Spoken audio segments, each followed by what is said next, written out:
बिस्मिल्लाहिर्रहमानिर्रहीम। अस्सलाम वालेकुम नादरीन, आप यूट्यूब चैनल देख रहे हैं। मैं इमरान खान हूँ। नादरीन, गुज़िश्ता रात पाकिस्तान और अफ़गानिस्तान की जो बॉर्डर है वहाँ पे झड़पें शुरू हो गई और ये फायरिंग अफ़गानिस्तान की जानिब से शुरू की गई।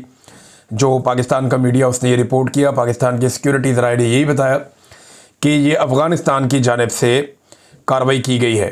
अच्छा, इसमें जो इंटरनेशनल मीडिया है वो भी यही कह रहा है कि ये अफ़गानिस्तान की पहले रिटेलिएशन है, और वो रिटेलिएशन का लफ्ज़ इसलिए इस्तेमाल कर रहे हैं कि आज से 2 दिन पहले पाकिस्तान ने काबुल के नज़दीक एक अटैक किया था, जिसमें पाकिस्तान के सिक्योरिटी ज़राए ये दावा कर रहे थे कि टीटीपी के सरबराह को नूर वली महसूद को मार दिया गया है, लेकिन अभी तक उसकी कोई कंफर्मेशन अफ़गानिस्तान से बाद में आई नहीं।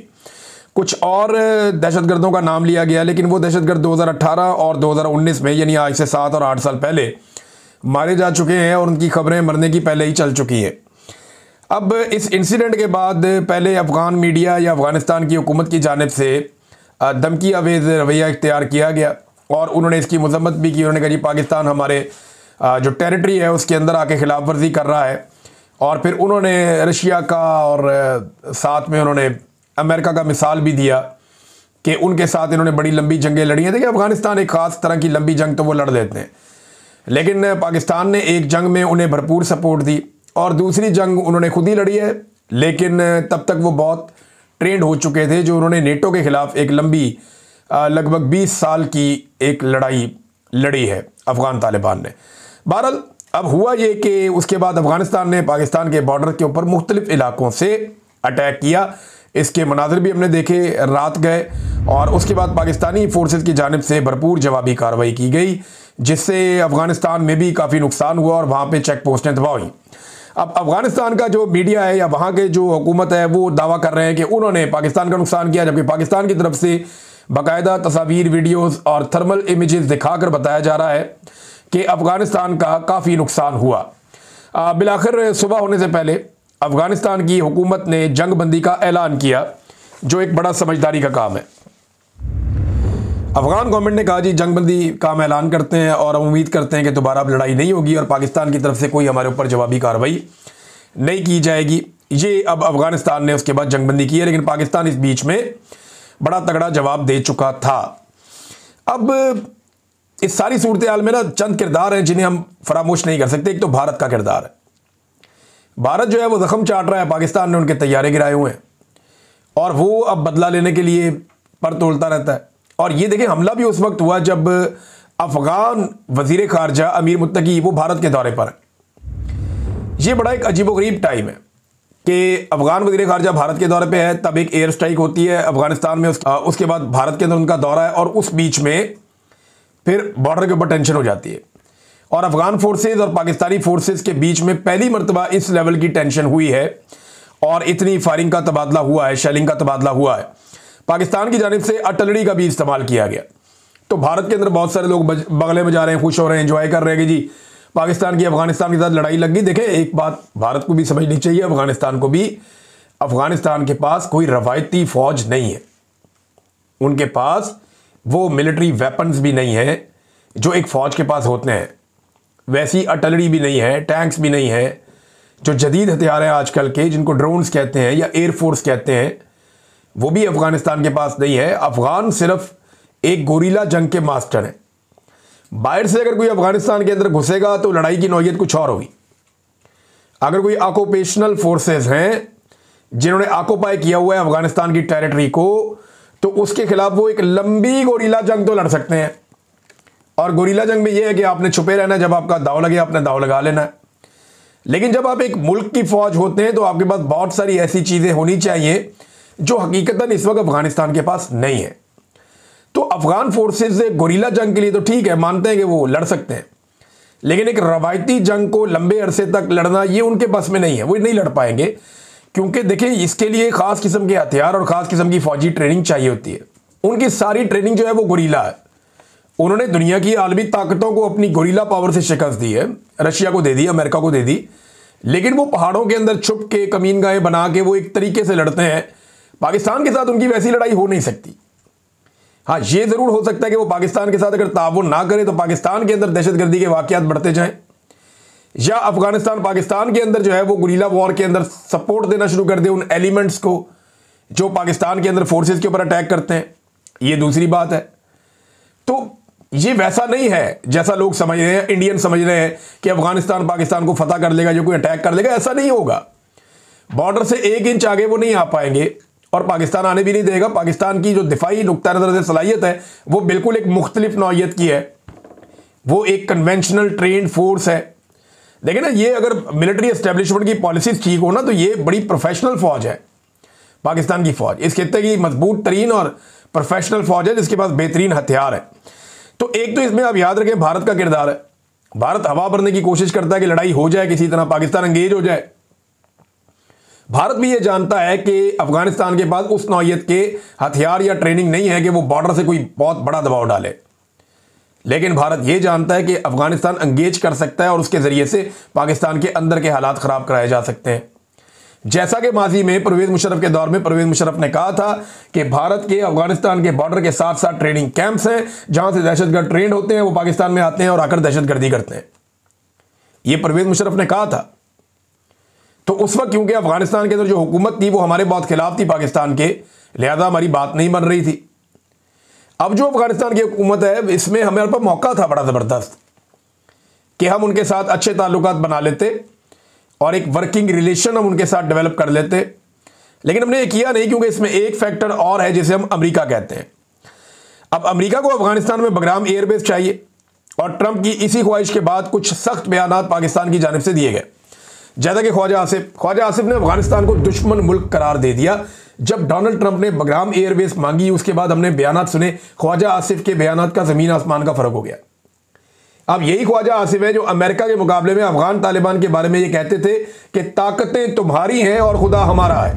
यही ख्वाजा आसिफ है जिसने ये मौक़िफ़ लिया था कि अमेरिका और नेटो को उन्होंने कहा कि ताकतें तुम्हारी है और तालिबान की तरफ उनका इशारा था कि और खुदा हमारा है। ये ख्वाजा आसिफ साहब थे। लेकिन वही ख्वाजा आसिफ साहब ने जब एस्टेब्लिशमेंट के जूते पकड़े तो फिर उन्होंने कहा जी कि नहीं, अब क्योंकि एस्टेब्लिशमेंट अमेरिका को खुश रखना चाहती है, तो जैसे ही अमेरिका को बगराम एयरबेस की याद आई और डोनाल्ड ट्रंप ने उस ख्वाहिश का इजहार किया तो ख्वाजा आसिफ ने यह कह दिया कि अफगानिस्तान हमारा दुश्मन मुल्क है।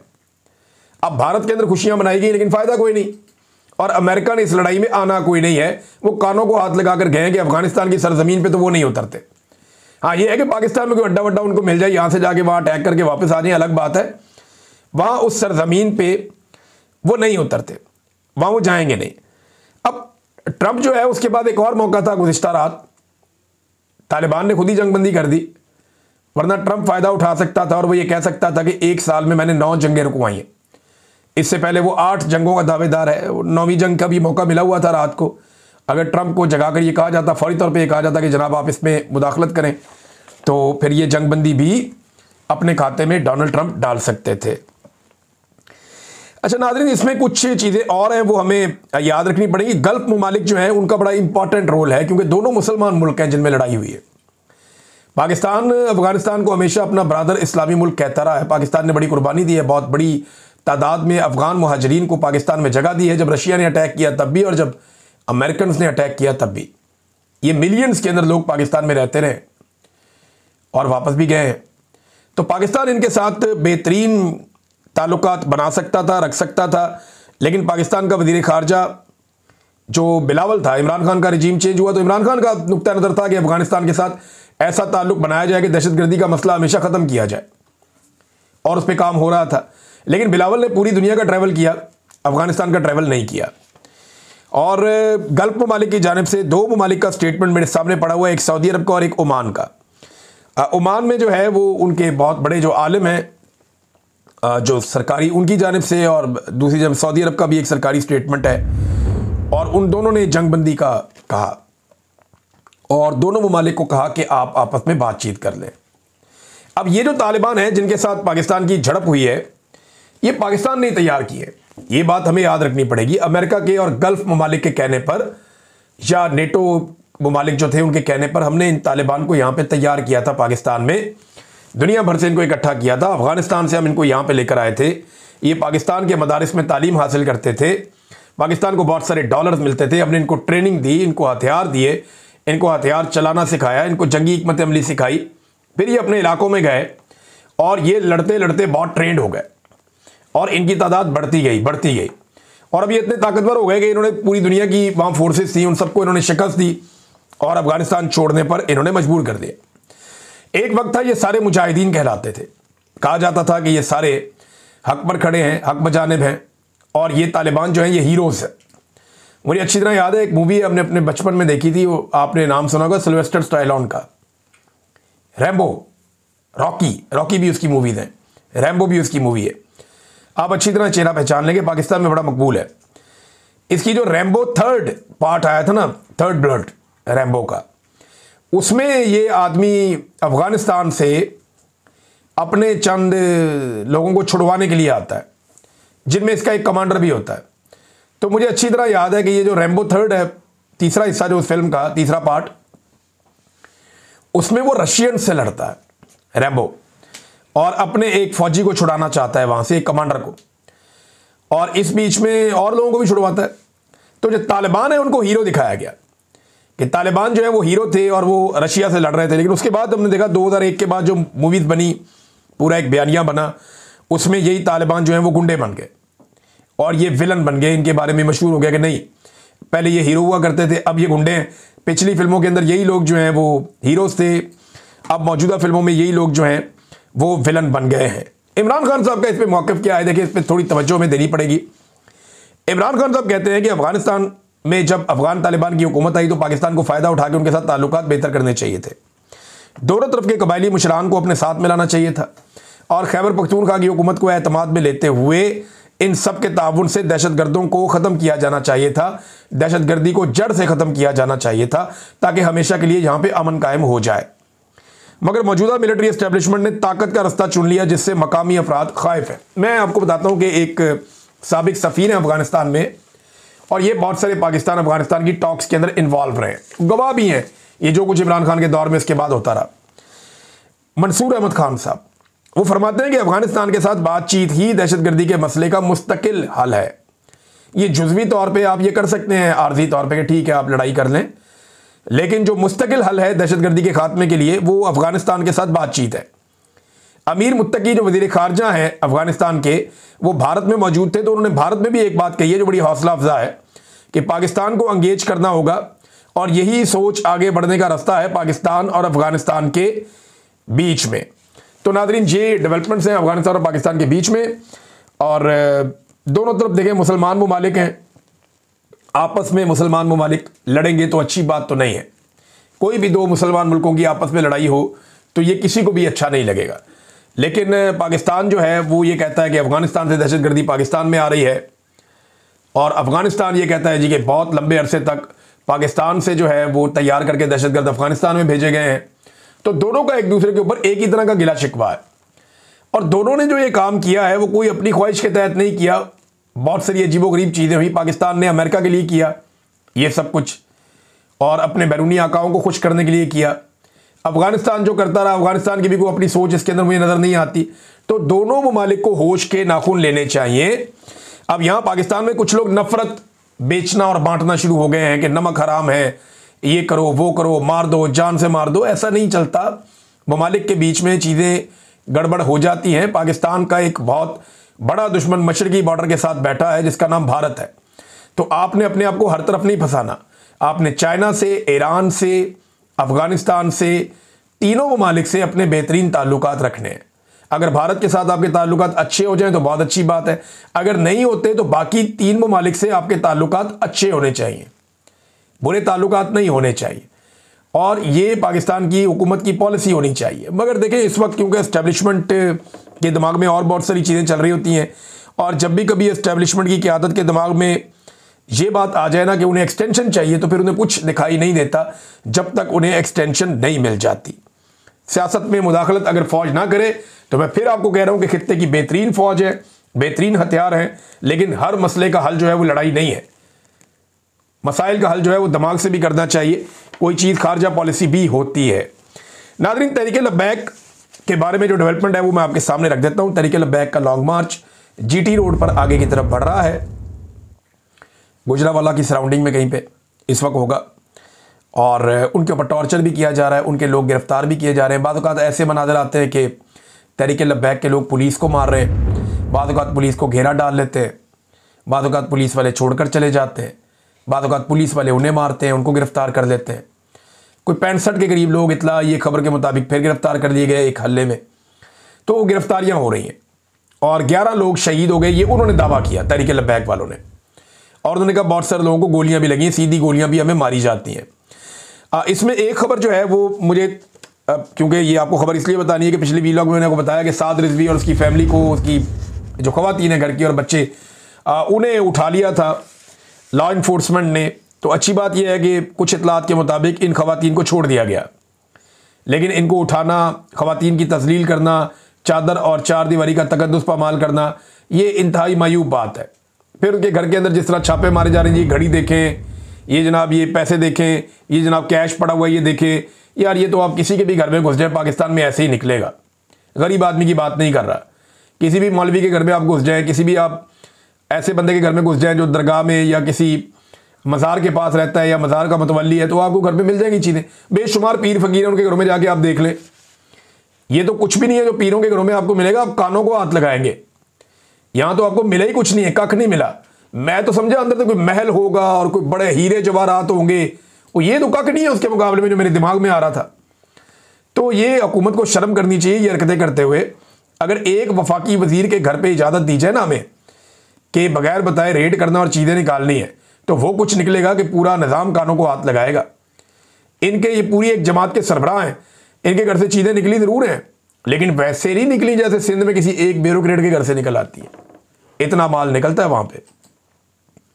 बहरहाल लॉन्ग मार्च आगे की तरफ बढ़ रहा है।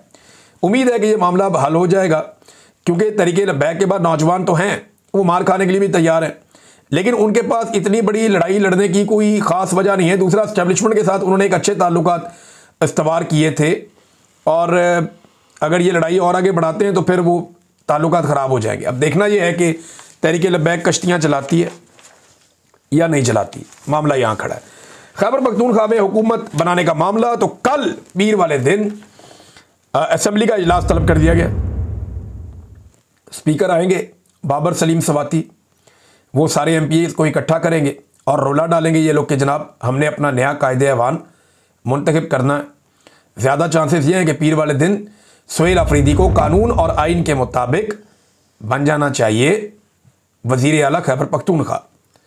लेकिन अब ये अफ़गानिस्तान के साथ जो झड़प है, अगर इसको जवाब बना के कोई इमरजेंसी लगा दी गई तो फिर या किसी झड़प को या किसी दहशतगर्दी को या इन चीज़ों को बुनियाद बना के कोई इमरजेंसी, कोई गवर्नर राज, कोई इस तरह का अगर कोई चक्कर चला दिया गया चंद दिन मैनेज करने के लिए, तो फिर अगर ये किया गया ना तो खैबर पख्तूनख्वा के अवाम नाक में दम कर देंगे, जो मैं खैबर पख्तूनख्वा में फील लेकर आया हूँ।